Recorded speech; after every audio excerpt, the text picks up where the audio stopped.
Fantasy Forecast Central Radio. Hosted by Nick Slegel and Brian Dezelske.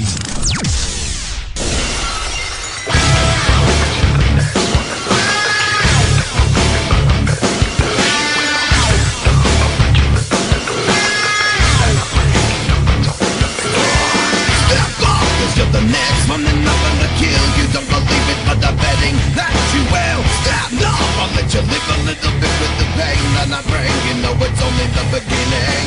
Stop, you're the next one, they're not gonna kill you. Don't believe it, but I'm betting that you will. Stop, no, I'll let you live a little bit with the pain that I bring. Welcome to the inaugural episode of Fantasy Forecast Central Radio, your one-stop shop for fantasy news, analysis, advice, and more, coming to you every Tuesday.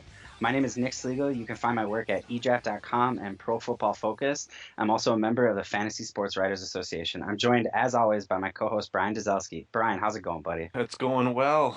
It's going real well. Excited for the first show. My name's Brian Dezelske. You can find me at the Bruno Boys, www.brunoboys.net. I'm also a member of the Fantasy Sports Writers Association, and looking forward to a great first show. On this week's episode, we are going to talk to Zach Law from the Fantasy Football Experts, a little bit about his book and some PPR running back options. Then we're going to talk about some first pick strategy, what you can do to make sure things go right and what to do if things go wrong. Then we're going to talk to C.D. Carter also about his book and some TE fantasy options, and we are going to finish things up with the rookie forecast for the season. So we are going to go to a break, and we will be right back with Zach Law. Football fans, check out ProFootballCentral.com for all the latest NFL news and analysis. Also, check out the very popular Pro Football Central radio network for awesome NFL talk around the league. Go to ProFootballCentral.com. ProFootballCentral.com. And welcome back to Fantasy Forecast Central Radio.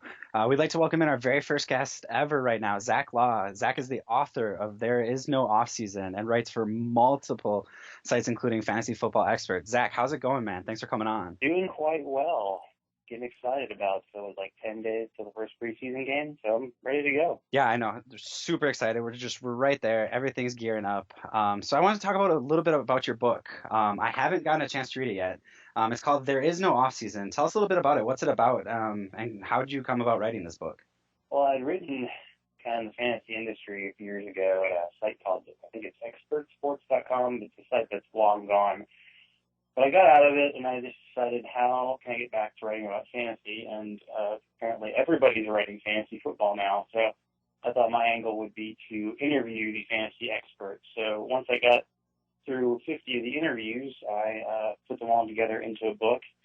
And that's, what you have there. So it's got, some of the best names in the, industry. Lots of guys like from Football Guys, like Steve Blaney and Sigmund Bloom and, Fantasy Taz and some of your favorites.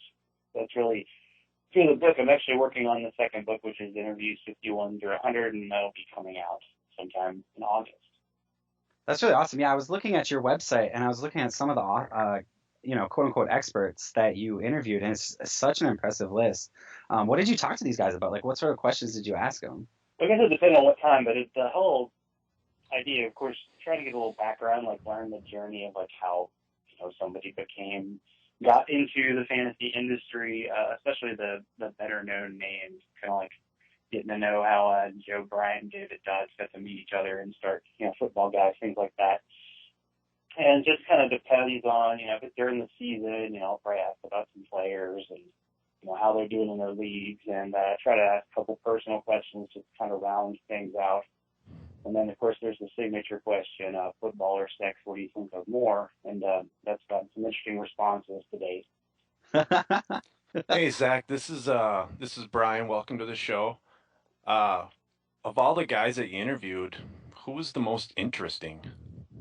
Well, I think, interesting, it's just so many people, it's hard to narrow it down to one, but the one guy that I really liked, because he sometimes has a contrarian view, is Matt Waldman.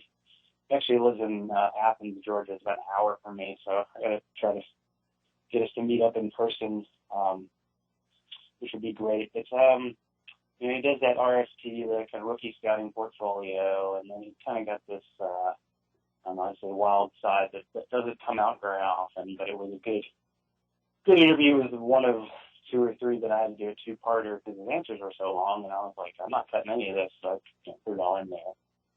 But it's been a lot of fun, and I've had, 2 or 3 chances to actually meet some of the people in person, which has been a lot of fun as well.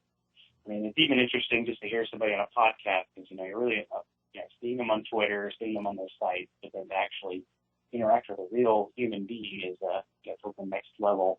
Yeah, and I was going to ask you about that. Twitter has become such a integral part of the fantasy football community. It's where we all, commune to share our thoughts, to argue about things, to get together for mock drafts, all sorts of stuff.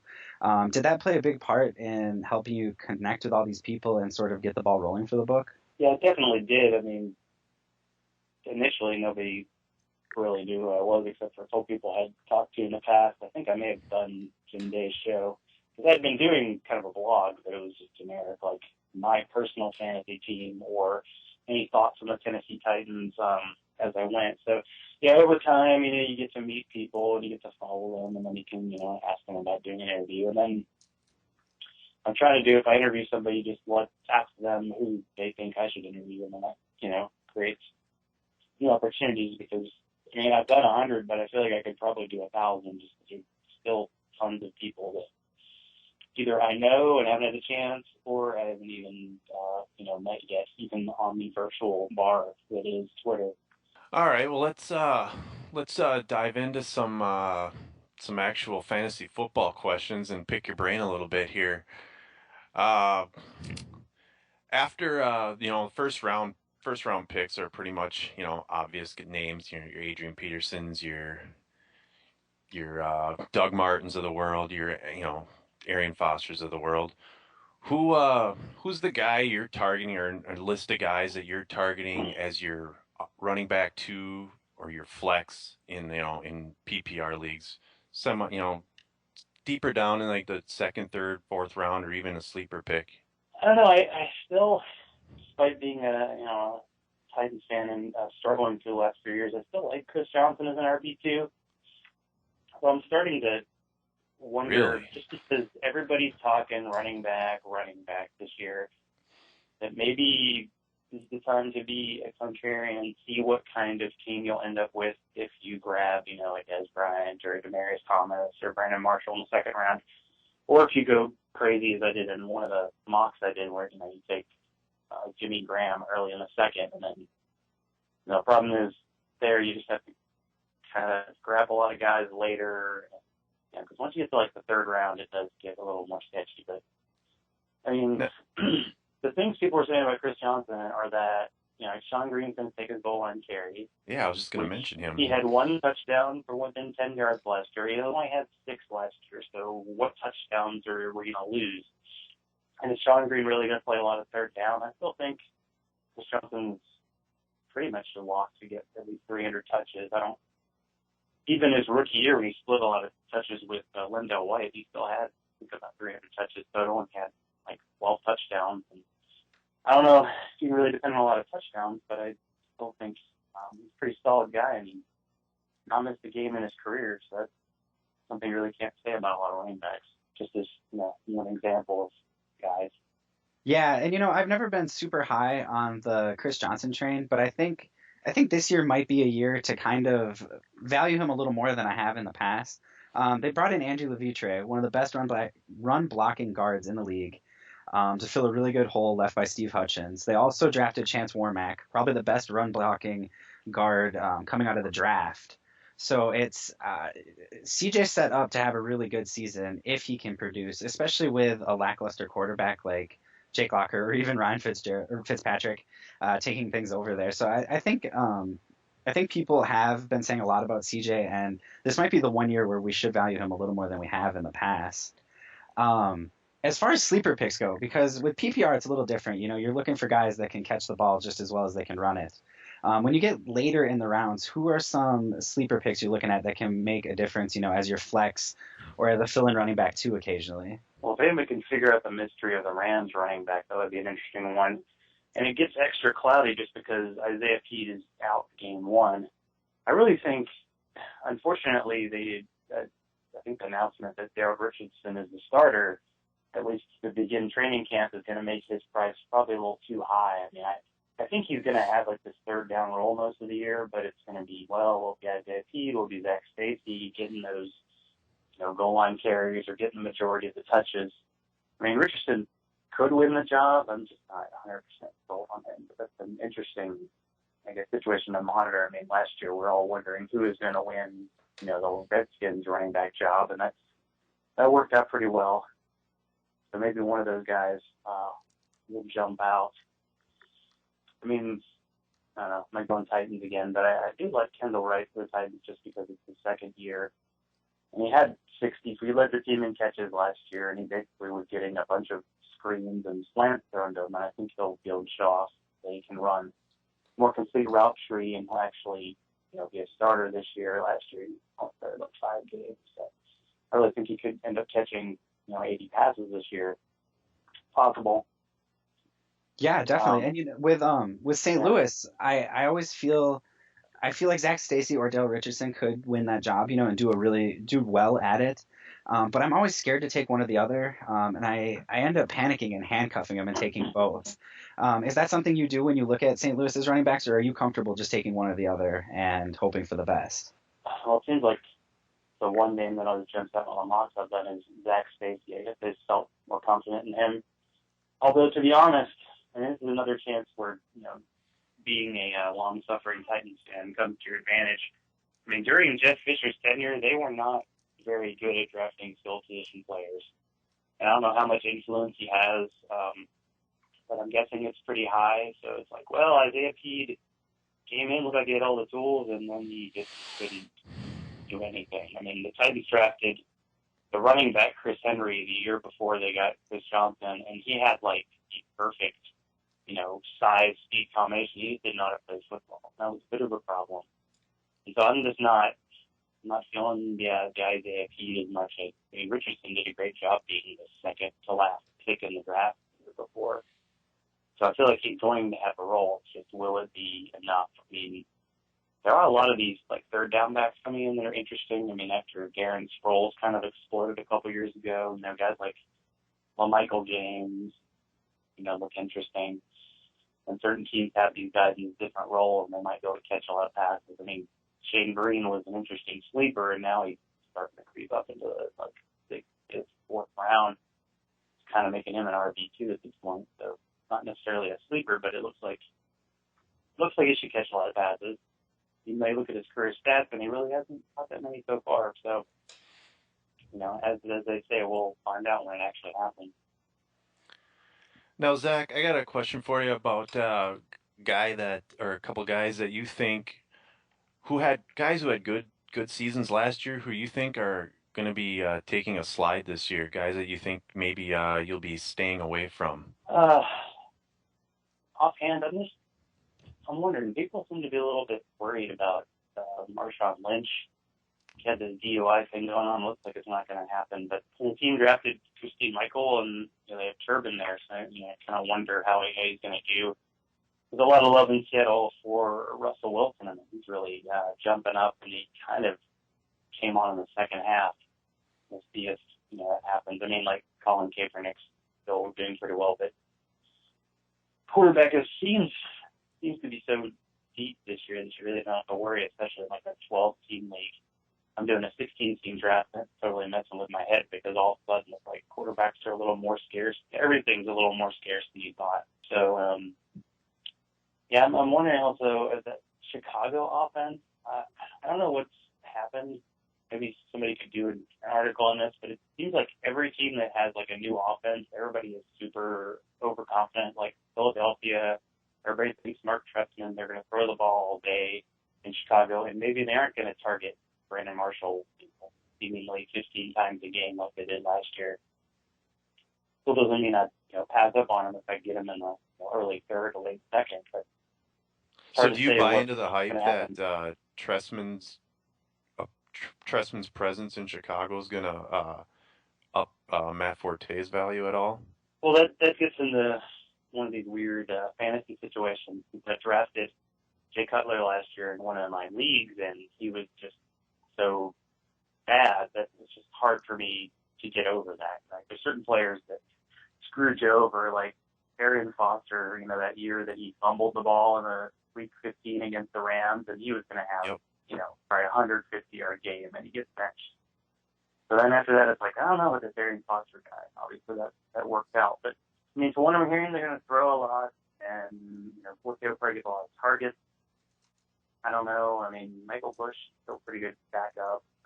Doesn't seem like, kind of like Chris Johnson, that Forte didn't seem to do as well in the red zone, but he's still pretty solid. I guess we get excited about the young guys that have upside that we haven't seen do anything yet, like Lamar Miller and David Wilson. We forget about the steady, boring guys like Matt Forte will probably, catch 50, 60 passes and have 250 carries and probably 4 to 6 touchdowns, and that's pretty good for your running back too. But we get excited about the guys with the hype, and then when we actually see them play, usually it doesn't always work out, but occasionally you do get a DJ Spiller, which always, is a nice thing to have your team.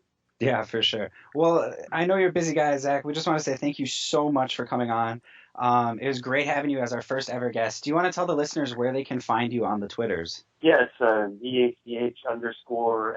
basically, and from there you will find a link to the website. It's ZachLawandSports.com. It's where my interviews will be, and I'm doing a Google Plus Hangout with Brian Ballmer tonight, so I'll be posting a link for that.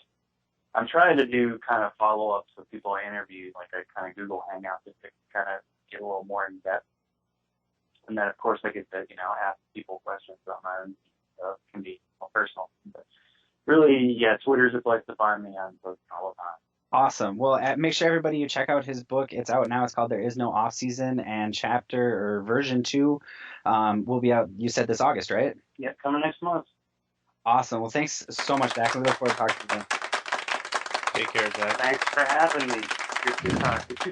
Cigar fans, check out fifthdowncigar.com and enter the coupon code PFC to get 10% off your order. Lots of nice high-end cigars.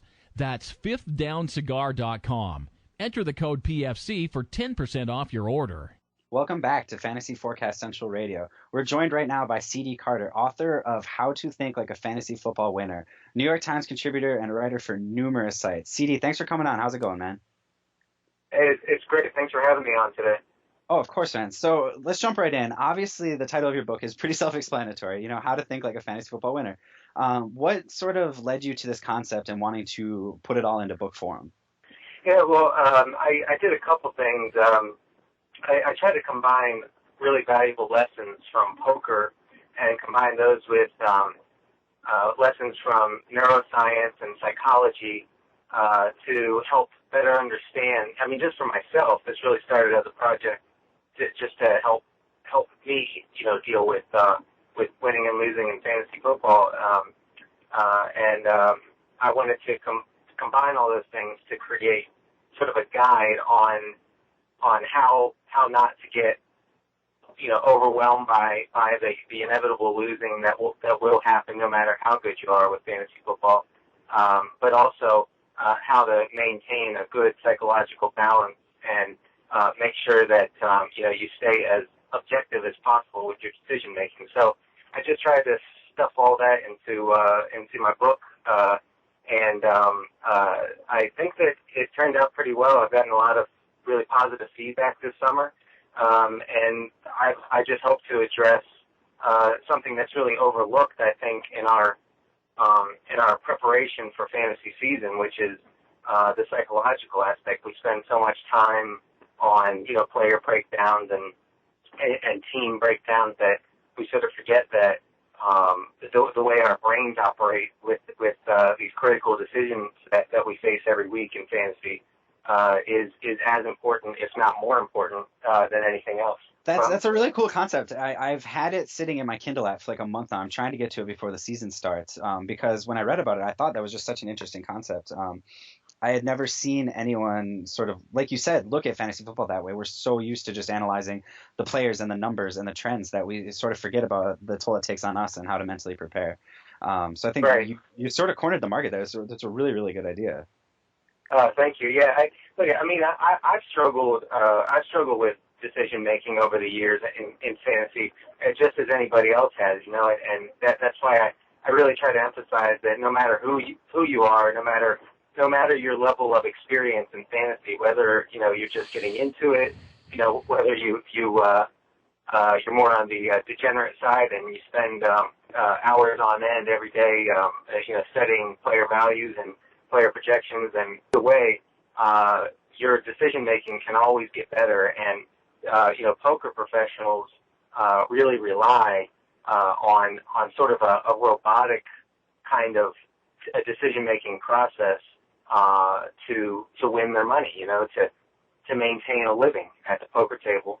And I know that that's not what the vast majority of us are doing in fantasy football. But if you want to win consistently over a long period of time, you have to focus on the decisions and not the results. And I spend a lot of time in my book, talking about that concept.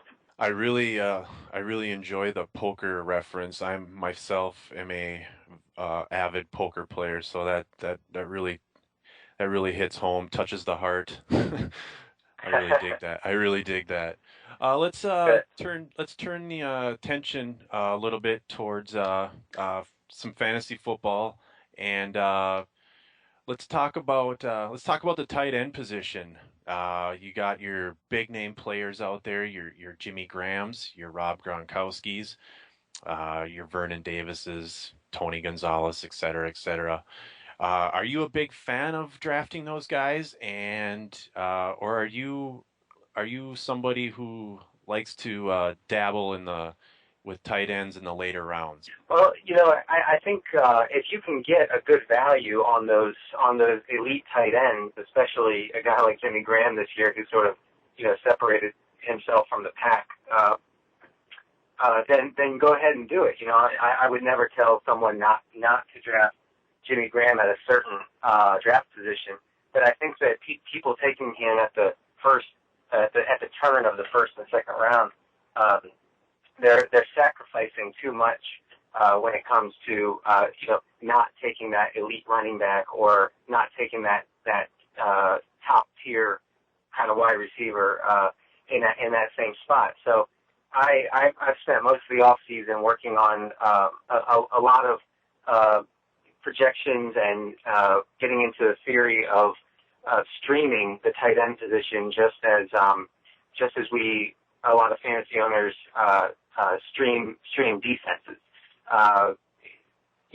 We choose defenses based on matchup. A lot of us don't play the same defense week in and week out, and that's been proven as a very solid strategy. And I think that with the spike in pass attempts, in targets to tight ends and receptions to tight ends, that we have a lot more opportunity out there to capitalize on weekly matchups. If you look at some of the tight ends way down in fantasy drafts, you basically don't have to invest in them at all, and you can get solid options. Martellus Bennett is a guy who is probably going to be the number 2 pass catcher for the Bears this year, and you can have him in the middle of the 12th round.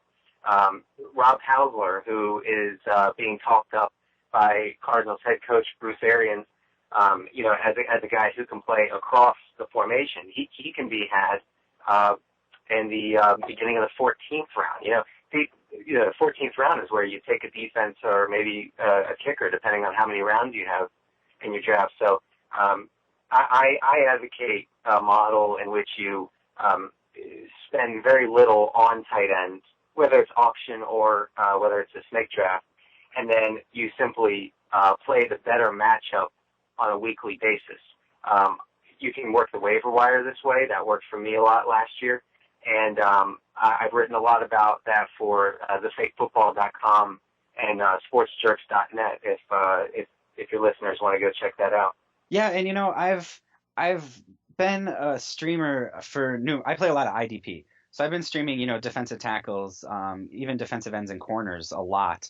Obviously kickers and team defenses since God knows when. But I've I've run into trouble when I've tried it with tight ends, but I was wondering, do you think this year, especially with the inclusion now of really talented rookie tight ends like Tyler Eifert and Zach Ertz and even Gavin Escobar or Vance McDonald, do you think it's even easier now? And could you depend on one or two of those rookies for a week or two when streaming to get some awesome, maybe even low-end TE1 numbers for the week?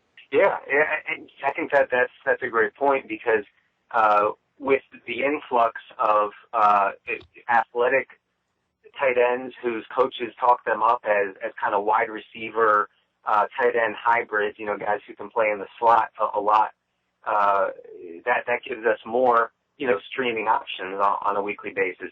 So those guys you mentioned are just possibly more. More options that we'll have. I will say, just to backtrack real quick, if you draft a tight end who ends up being a top 10 option, and it's clear that you got a lot out of that pick, by week 8 or so, then I wouldn't recommend streaming at that point. Sometimes you kind of hit the lottery, and you get a really good option. A lot of people had that happen with Dennis Pitta last year, who went undrafted in leagues and finished as the 7th highest scoring tight end in standard formats. So I think of those guys who you mentioned, I think Ertz probably has the best chance at being a weekly option, but I think training camp will show us a lot about how those guys will be used. And that's what I was going to ask you, too. Thank you. You led me right into it. With Philadelphia, we have 3 talented tight ends. Obviously, Ertz, who we just talked about, Brent Selleck, the holdover, and great. And then I go and forget his name. James Casey, formerly from Houston. Out of those 3, I'm guessing it's Ertz because you said that, but do you see all 3 of them being viable options, or is one, obviously maybe Ertz going to stand out above the rest? Well, Eagles head coach Chip Kelly said this offseason that he planned on using a 3 tight end formation quite a bit this year. He used that at the University of Oregon at times in 2012. I would say that mostly that's a power run formation, and you're not going to get a whole lot of fantasy production out of tight ends that way. So it could be a huge. I will say that the Eagles are shaping up to be a huge headache for tight end wise. I'm sort of avoiding that situation until it becomes clear. So, in the same way that the Rams' backfield is a mess, and I'm trying to avoid that at the time. But I'm rooting for James Casey to kind of take the lead there because the guy has been incredibly efficient in his very limited opportunities with the Texans. So I think that if he can be in more situations where he gets the ball in space, he can use that kind of surprising speed and that athleticism. He has great hands. I think that if he gets, not a ton of targets, but if he gets 90 targets this year, I think that he could be a really viable tight end option for fantasy owners. All right, CD. Let's sort of turn the corner from tight ends a little bit and talk about some players in camp that people might want to take a close look at this year. Me personally, I'm looking at David Wilson in New York up there.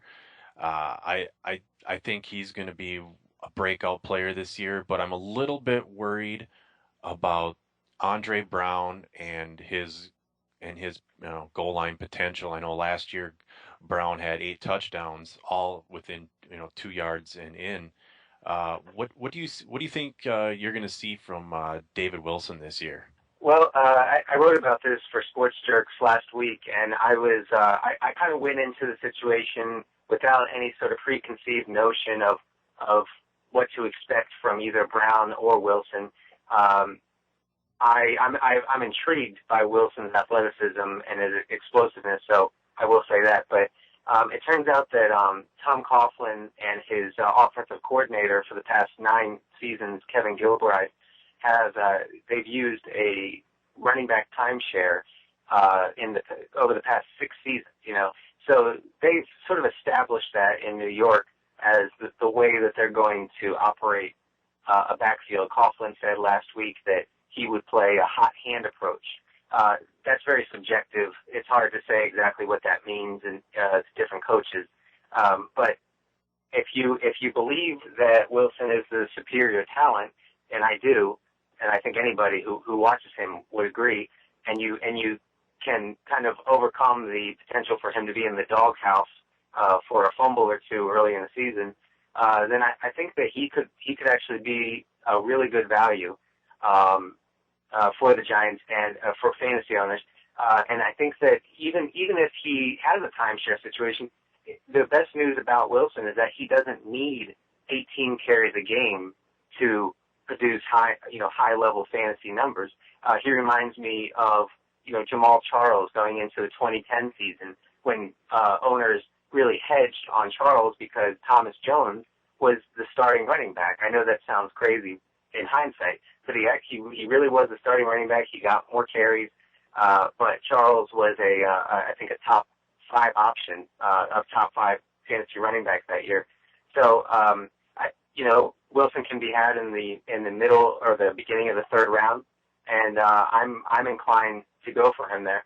Now, what about the new guy in New York? Let's switch teams for a minute here and go to the Jets. What do you think we're going to all see from Chris Ivory this year?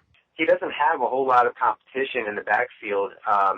The Jets came out, I think it was yesterday, and actually said just straight up that they think they have a top 10 NFL running back in Ivory. And if you watch, some of his highlights from the past couple of years with New Orleans, you can't disagree. It's very hard to disagree. He's a ferocious runner, and like I said, it's possible that he's going to get most of the carries in New York. Even if he's only an early down running back, even if he's a guy who comes out on 3rd down for Mike Goodson or someone else, I still really like him I think he's currently going in the beginning of the 5th round or the mid-5th round. I think that he could actually be maybe the biggest value among running backs this year. Yeah, I agree. I love the potential. My only concern here with Ivory is the Jets' offense lacking weapons at receiver and tight end. Obviously, the quarterback position is a mess, and the offensive line isn't the best. What happens when teams just stack 8 in the box all day against Ivory? Do you think he can really succeed against something like that? Yeah, that is a major concern. I mean, and also a concern is that the Jets getting down by 3 touchdowns in every game. They're not going to be running it up the gut with Ivory in that situation. So yeah, that could definitely hamper his prospects. Also, he has a huge injury history. I mean, the guy's hurt more often than Ryan Matthews. So I think that there is a fair bit of caution, but at his current ADP, unless that really rises, I think that it's a chance worth taking. But that's a valid point. Okay, yeah, and I'm with you there. If his ADP stays right where it is now, as long as he doesn't get a major value boost in the next couple of weeks, I'm comfortable taking where it is because he's not too big of a risk at that point. One more guy I wanted to touch on is Shane Vereen. Ever since Gronkowski had all the surgeries and then, the whole Aaron Hernandez fiasco, Vereen has sort of been dubbed like the guy that's going to be the tight end number 2 this year for the Patriots. He's going to catch all these passes. Obviously, if you look at his college numbers, he's a good pass catcher. Even his, 8 receptions for 149 yards last year. So this is obviously a guy that can do something with the ball in his hands in the passing game. Do you see Vereen, do you think he's worth this huge boost in value and ADP he's gotten over the last month and a half? I was kind of disappointed to see that because he was proving to be such a value about a month ago. And then kind of word got out that the Patriots plan on using him, quite a bit. I think he's going in the late 4th round. That's too rich for my blood for Vereen. But if he drops, I would definitely advocate people taking a close look at him, especially in PPR formats. I think he's going to catch. He has a possibility of catching 60 passes this year in that offense, especially with like you mentioned. The gaps that need to be filled, the voids that need to be filled now. They're going to line him up all over backfield in the slot. even at wide receiver, because he has that sort of that sort of variety, that sort of skill set. So right now he's a little too pricey for me. But we'll see what happens come August. A lot of things, obviously, as you know, are going to change in these next 3 or 4 weeks. Yeah, definitely. Well, you know what, CD, thank you so much for coming on. It was awesome to have you on the show. Can you tell everyone where they can find you on Twitter and on the websites you write for? Yeah, absolutely.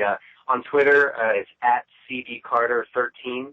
I write for sportsjerks.net, thefakefootball.com.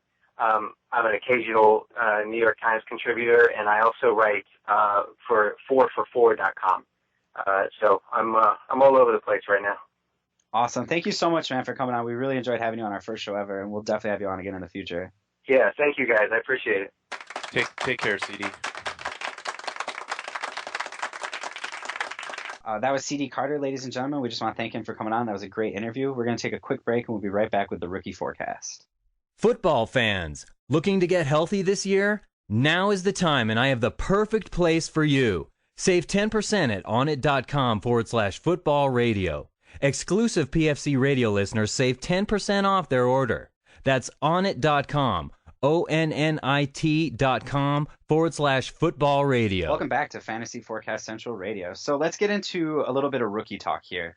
I don't know about you, Brian, but I spend a ton of time from February to April scouting my ass off for the draft, really getting to know these rookies inside and out. So when it comes to fantasy football, I usually feel a lot more comfortable taking a rookie, whether it be a redraft league or a dynasty league, a lot earlier than a lot of people would. Who are a couple rookies, if any, that you're looking at that you're totally comfortable taking in redraft this year? Well, the first one that comes to my mind is Monte Ball out there in Denver. He's the clear-cut number one, and with an offense like that's headed by Peyton Manning, you got those 3 receivers. Spreading the defenses out. I think Monte Ball is going to have one heck of a rookie season. I'm pretty confident he's going to be the goal line back. There might be some switching up in there, but I think he's going to get enough goal line touches as well to make him a viable option. Low end to RB2, maybe even higher than that upside wise. How about you? Well, for one, I agree with you on Monty Ball. Denver actually averaged running the ball over 30 times a game last season. The running back game is key to setting things up for Peyton to have a good game, so they're obviously going to lean on the backs. I love Monty Ball being a Wisconsin guy. I've seen what he can do. He's a workhorse. He can get out there and just grind those yards away for you, break a couple big plays. So I agree with you. I think he's going to be big on the list. I'm really big on Giovanni Bernard. He's easily going to be Cincinnati's number 1 running back by the time the season starts. He can catch the ball. He can run the ball. He can return kicks and punts. He's really a do-all type of back that's going to be a huge part of that offense and really open things up for Andy Dalton in a way that they've really lacked before. Ben Jarvis Green-Ellis he's a good, decent running back that's going to get you the yards you need, but he's not explosive, and he's not going to make defenses really have to change up the way they approach Cincinnati, the way that Gio does. I'm seeing him go as high as the 3rd round, and in a lot of cases, I wouldn't mind taking him there depending on what's still on the board. So you really think it's the time's running short here for the law firm, huh? Yeah, I've never been the biggest law firm fan, but he got the job done. It's just Gio is so much more multifaceted. There's more to the game that he can bring to the offense there. I still think they'll bring Green-Ellis in, on goal line situations and on short yardage situations, because you need that. I was just going to say that. Yeah. I was just going to say that because in New England he was the do-it-all running back up there. He was in on goal line situations, so I'm thinking that he's definitely going to be the goal line back. Does that hinder your thoughts on Bernard just a little bit? In the tiniest little bit, but especially in PPR leagues, Bernard's going to make such an impact in the passing game and the rushing game that it's missing out on a few goal line touchdowns isn't going to be a big deal, because this is the type of running back that can punch it in for 15 yards out, in which case, Jarvis won't even make it on the field. Right, but sticking with Cincinnati, another dude who I'm really high on, and I've been high on for 2 years now, is Tyler Eifert from Notre Dame. He's a skinny, slightly faster Rob Gronkowski. He's just a beast on the field. He can get out and block in space decently. He needs to work on it, but he's there. It's a skill that he possesses. He's just amazing with his hands. He doesn't ever catch the ball off his body. And I really foresee him taking over from Jermaine Gresham and opening up the passing game just huge, because now you're looking at Andy Dalton having A.J. Green, Tyler Eifert, and Jermaine Gresham, and Giovanni Bernard to pass the ball to. I'm assuming they're going to run so many sets with all four of those players on the field at all times. I'm really high on Cincinnati this year, pretty much all their players for some reason. I just really like what they're building. Yeah, there's a lot of people out there that are big on, not to change the subject completely, but they're big on Andy Dalton. They see Andy Dalton 30 to 35 touchdowns this year, and I don't think that's I don't think that's out of the question with that type of offense. No, I've always seen the potential there, and I even drafted him hoping for that potential last year. And, towards the end of the season, they just sort of hit the wall where defenses figured out, okay, they're either going to run it up the middle or they're going to throw it to A.J. Green. And once they figured him out, that offense stalled pretty hardcore. So I think adding all those weapons and being able to spread the field now, everyone in that offense is going to put up better fantasy numbers this year. That said, who are a couple more guys you're looking at? Well, there's a lot of guys we could talk about. There's your Le'Veon Bells, your Eddie Lacy's, but the guy that everyone seems to have their eye on, and he was definitely a hot button topic of conversation when the NFL draft came out in April, and he was picked. Was the number 8 overall is Tavon Austin by the St. Louis Rams. What do you see from this guy? And more important, what even so much as from him is, do you see Sam Bradford taking the next step in order to, bring up Austin's value even that much more? See, that's a toughie, because on film and in college, Tavon Austin was one of the most explosive wide receivers I've seen in a long time. The way he can run the ball from the backfield, from the line of scrimmage, get those yards after the catch, running over the middle at such a small stature is great. In the NFL, it worries me a little. I'm never a dude to discount anyone by their size, but when a receiver's 5'8" and they're going to be running across the middle against safeties and linebackers, it kind of worries me a little bit. I think now with the beefed up offensive line, adding Stedman Bailey, adding Tavon Austin, Bradford is set to hopefully take that next step. He has the potential still, in my opinion, but I think it's finally he's to blame now if things don't go well this year.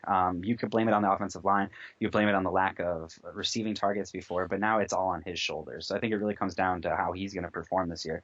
But when I'm doing redraft just for this season, a guy I actually like more than Tavon Austin is from your Vikings, Cordarrelle Patterson. He's one of the most pro-ready receivers I saw coming into the draft this year. I was high on him from day one. I love his skill set. I love how he's going to semi-replace the way Percy Harvin played in the offense, maybe to a lesser extent, obviously. But this is a guy that can return kicks, can run the ball, and can pass catch and get the yards after catch. And opposite Greg Jennings, he's going to be the number 2 receiver, and he's probably going to be Ponder's third favorite target behind Rudolph and Jennings. And especially if Jennings goes down, Patterson's going to step up. So I see really big things from him. I'm taking him as a running back 2 without any hesitation. Well, here's my concern with Cordarrelle Patterson is Christian Ponder. That he is the key to the entire Vikings offense to begin with. I mean, outside of Adrian Peterson, obviously that guy's a tank. But when it comes to the passing game, these receivers, they're only gonna thrive, if Christian Ponder's thriving. And this is a big year for Christian Ponder. Can he take that next step? And if he does, I'd like to see Cordarrelle Patterson, put up some really decent numbers this year. Especially as a Vikings fan, I would really love to see it. And it would be a change of pace over here for sure. Yeah, definitely. So I think that's all we have for today. I just want to thank Zach Law and C.D. Carter for coming on. Thank everyone for listening. This is a great first show. And we will be back next Tuesday. So thanks for listening, and we will see you later. This has been a presentation of the Pro Football Central Network. For news, blogs, highlights, and more, log on to ProFootballCentral.com.